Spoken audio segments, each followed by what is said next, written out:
नमस्कार साथियों। Difference between political science and polity, राजनीति विज्ञान और राज व्यवस्था में अंतर की बात करेंगे आज। सामान्यतः इन दोनों शब्दों को छात्र, विद्यार्थी और काफ़ी बार बड़े लोग भी एक ही चीज़ समझ लेते हैं कि ये बात तो एक ही है ना, पढ़ाई तो एक ही कर रहे हैं ना, लेकिन कंसेप्ट बहुत अलग हैं दोनों की। देखिए, पॉलिटिकल साइंस जो है एक सामाजिक विज्ञान है। राजनीति विज्ञान क्या है? एक सामाजिक विज्ञान है, एसएसटी के अंतर्गत आएगा। जबकि पॉलिटी क्या है? ये एक राजनीतिक व्यवस्था है। देखिए, पॉलिटिकल साइंस राजनीति विज्ञान होता है और पॉलिटी क्या होती है? राज व्यवस्था होती है, ठीक है? तो पॉलिटिकल साइंस जो है एक सामाजिक विज्ञान है और पॉलिटी क्या है? एक राजनीतिक व्यवस्था है। तो सामाजिक विज्ञान होने के कारण जो पॉलिटिकल साइंस है, वो एक सैद्धांतिक पक्ष हो जाता है, जबकि पॉलिटी उस सैद्धांतिक पक्ष का एक प्रैक्टिकल पक्ष हो जाता है। कहने का मतलब पॉलिटिकल साइंस में जहाँ राजनीति के प्रिंसिपल्स, उसकी एक्ट्स, कार्यों, यूनिट्स आदि का वर्णन होता है, तो वास्तविक जीवन में ये सब सिद्धांत, कार्य, इकाई काम कैसे करते हैं, शासन में कैसे ढलते हैं, उसका वर्णन होता है पॉलिटी में, मतलब राज व्यवस्था में, ठीक है? पॉलिटिकल साइंस जो है राजनीति विज्ञान अपने निश्चित तथ्यों के कारण प्रायः एकेडमिक्स में पढ़ाई जाती है बच्चे का प्लिंथ बनाने के लिए। लेकिन पॉलिटी जो व्यवहारिक जीवन से जुड़ी होती है, रियल लाइफ से जुड़ी होती है, इसलिए प्रायः इसे प्रतियोगी परीक्षाओं में, कॉम्पिटिटिव एग्जाम्स में पूछ लिया जाता है।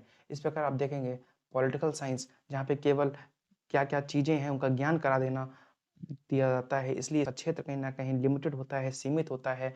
लेकिन पॉलिटी जो राज व्यवस्था है, उसका क्षेत्र बहुत असीमित होता है। जैसे आपने देखा पॉलिटिक्स जो हमारी लाइफ में होती है, उसका क्षेत्र कितना असीमित होता है। हमें पता ही नहीं होता कि एमएलसी के काम क्या है, एमएलए काम क्या है, एमएलए कहाँ-कहाँ तक कर सकता है। एक रोड पड़ रही है तो वो किसने डाली, नगर पालिका ने डाली या फिर ग्राम समाज ने डाली या फिर पीडब्ल्यूडी ने डाली या national NHAI, national highway authority of India ने डाली या फिर डाली है बीआरओ ने, है ना? तो कुछ नहीं पता होता, बहुत क्षेत्र असीमित होता है, उसी का अध्ययन पॉलिटी है, राज व्यवस्था है, जो कॉम्पिटिटिव एग्ज़ाम्स में पूछ लिया जाता है। लेकिन क्लास 6 से लेकर 12 तक मुख्य रूप से पॉलिटिकल साइंस ही होती है, जिसे हम लोग सिविक्स भी कह देते हैं, मतलब राजनीति विज्ञान या फिर नागरिक शास्त्र भी कह देते हैं।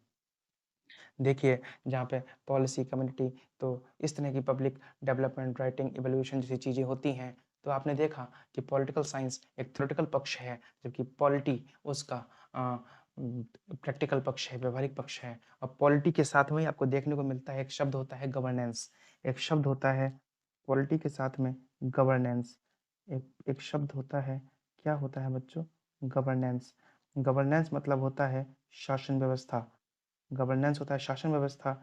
जब राज व्यवस्था आप समझ जाएँगे, बड़ी सिंपल सी बात है, तो आप फिर वहाँ लेजिस्लेचर और एग्ज़ीक्यूटिव कार्यपालिका और व्यवस्था और विधायिका के को भी जानने का प्रयास करेंगे, जो आप समझेंगे शासन व्यवस्था में। तो पॉलिटी जो है, वो राज व्यवस्था है और गवर्नेंस जो है, वो क्या है?